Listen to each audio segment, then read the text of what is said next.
The servant couldn't bring himself to kill the babies, so he put them into a basket and set it afloat on the river. He was sure that the babies would be carried away and drowned as the king had commanded. But the river was kind and gently landed the basket on solid ground. Although the twins didn't drown, they were still in great danger.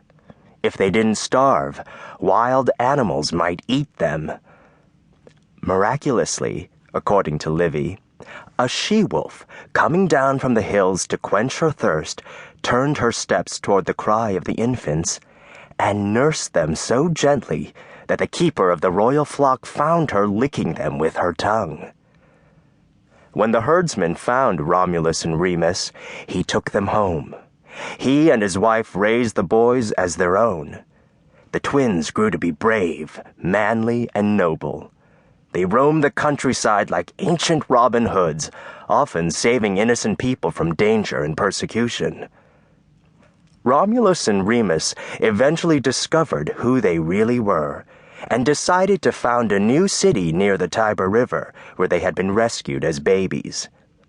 But the brothers didn't get along very well, and they disagreed about where the city should be built. They tried to settle their argument through divination, using the path of birds in the sky to figure out the wishes of the gods. They decided to watch some vultures flying overhead.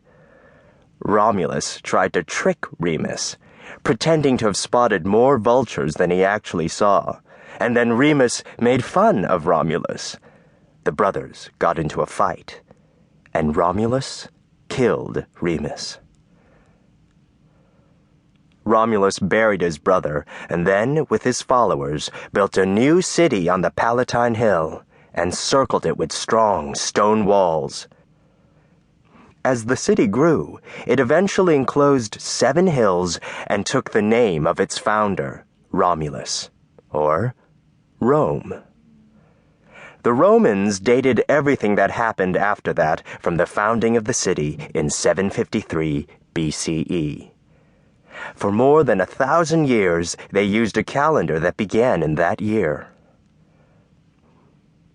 Some Romans claimed that Romulus and Remus were the sons of Mars, the god of war. Later Romans believed that this connection to Mars explained Romulus's cruel attack on the Sabines, a tribe that lived in small, unprotected villages near Rome. Romulus was convinced that Rome would become great through war, so he pretended to invite his Sabine neighbors to a festival. But then he led the Romans in a sudden attack. The soldiers seized 30 unmarried women and ran off, taking the Sabine women home as their wives. The reaction of the Sabine men is easy to guess.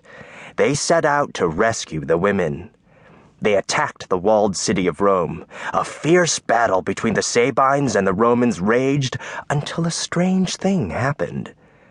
Torn between love for their Sabine fathers and brothers and their love for the Romans who were now their husbands, the Sabine women ran onto the battleground. With desperate cries, hair tumbling to their shoulders, and infants in their arms, they begged the warriors on both sides to stop killing each other. Moved by the women's words and tears, the men called a truce, and the two peoples became one. So what do we discover about the ancient Romans from these stories? For one thing, they believed that many gods were involved in their lives. Often a hero or leader, such as Aeneas, is believed to have had one mortal parent and one immortal one. This would explain why the gods cared so much about Rome, its beginnings, and its continued success. The first Roman histories give varying, sometimes contradictory stories about the distant past. For example, the 2 very different legends about Rome's founding. That's because these tales began in prehistorical times, before people began writing down their histories. Storytellers passed the tales down orally for hundreds of years.